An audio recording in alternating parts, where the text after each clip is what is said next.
এটা কি বলো তো, নিশ্চয়ই বুঝতে পারছো এটা কি। তো নিজের হাতে ক্যামেরা আছে তো তাই নিজে এইভাবে দেখাচ্ছি, কিছু মনে করবেন না। তো এটা হচ্ছে পেয়ারাটাকে ভালো করে ধুয়ে নেব। তার আগে বলি যে পেয়ারা ধুতে ধুতে একটু কথা বলা যাক। তো আজকে কেমন গরম পড়েছে, আজকে প্রচুর গরম পড়েছে। গরমে মানে গায়ের থেকে 2-3বার স্নান করা হয়ে গেল, এখন এত গরম পড়েছে। তো সেই দেখছি যে ছেলেও ঘুমোচ্ছে না, ছেলে বলছে পেয়ারা খাবো, তো পেয়ারাটা মাখা শুরু করে দিই। তো পেয়ারাটা ধুয়ে নিয়ে আসতেই আমার ছেলে ছুরি নিয়ে মারামারি, দেখো ছুরিটা নিয়ে ওই কাটতে থাকবে, ও পেয়ারা কাটবে। তো কিছুতেই শুনলো না, তাই ক্যামেরাটা হাত থেকে নিচে রেখে তো পেয়ারাটাকে কুচু কুচু করে কাটলাম। কাটার পরও দেখো ছুরি নিয়েও মস্তানি মারছে। আজকাল কোনো বাচ্চাই কথা শুনতে চায় না, এই গরমে ও ঘুমোতে পারছে না, তার জন্য ও বদমাশি করেই যাচ্ছে। তো এই গরমে যদি ঝাল আর লবণ টবণ দিয়ে যদি পেয়ারা মাখা যায়, সত্যিই খুব খেতে ভালো লাগে। তো অলরেডি লবণ নিয়ে চলে এলাম, আমার ছেলে তাও কথা শুনছিল, খুব বদমাশি করে। তো লবণ ওই দেবে, ঠিক আছে।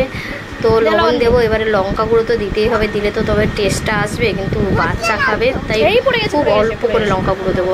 তো আমাদের লঙ্কা গুঁড়ো তো খুব একটা খাওয়া হয় না, কাঁচা লঙ্কার খাওয়া হয়। তো লঙ্কা গুঁড়ো আছে কিনা দেখতে হবে। তো আজ পেয়ে গেছি লঙ্কা গুঁড়ো, সামান্য একটুখানি লঙ্কা গুঁড়ো দিয়ে দিই। লঙ্কা গুঁড়ো রেশন করে নিয়ে আসা হয়েছিল একটা কারণবশত। তো লঙ্কা গুঁড়ো নিয়ে এসেছি, ও মাখছে। ও ঝাল খেতে যদিও ভালোবাসে, কিন্তু বেশি ঝাল তো আর দেওয়া যাবে না, আবার লঙ্কা গুঁড়োর ঝাল।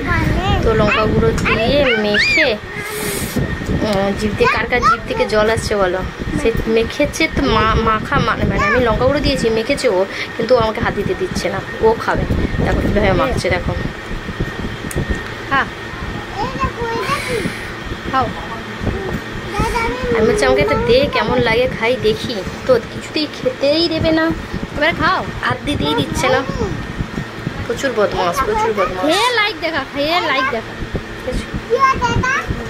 এটা খাও, খেয়ে নাও। তো এই গরমে কারা পেয়ারা মাখা খেতে ভালোবাসো চলে আসো। তো এবারে ও কিছুতেই দিচ্ছে না বলে আমি নিজেই খেয়ে নিচ্ছি। তো একটা করে নিয়ে পেয়ারা খেতে খুব ভালোবাসি। হেবি মজা। তো ও বলছে আমাকে দেখাও। তো এবারে ও পেয়ারা খাওয়া শুরু করেছে, আমাকে হাত দিতে দিচ্ছে না, আমাকে একটু করে দিচ্ছে, তার পেয়ারা দেবে না। তো ও পেয়ারা নিয়ে খাচ্ছে। আর যারা পেয়ারা মাখা খেতে চাও, আমার মতন পেয়ারা মেখে দুপুরবেলা বসে কী করবে, তো পেয়ারা মাখা খাও, তো খুব খেতে ভালো লাগবে। যদি পেয়ারাটা একটু ডাসা হতে হবে, নরম হলে হবে না। পেয়ারা ডাসা হলে পেয়ারা মাখা খেতে ভালো লাগে, কিন্তু পেয়ারা যদি নরম হয়ে যায়, সে পেয়ারা খেতে ইচ্ছে করে না। বাবু এবার তুমি, আচ্ছা ঠিক আছে তোমাকে দেখাচ্ছি। আরে ও পেয়ারা মাখা খাচ্ছে, খাও। লঙ্কা গুঁড়ো আছে, সামান্য একটু ঝাল হয়েছে, খুব একটা বেশি ঝাল দেওয়া হয়নি, কারণ ও খাবে তো, তাই খুব একটা বেশি ঝাল দিলে ও খেতে পারবে না। তো তাই ও যেই পেয়ারাগুলোর দানা বেশি আছে সেই পেয়ারাটা বেছে খাবে, মানে যেটা ছালটা খাবে না, দানাগুলো খুঁজে দেখে খাচ্ছে। এই যে এরকম। বাবাই ঝাল লাগছে?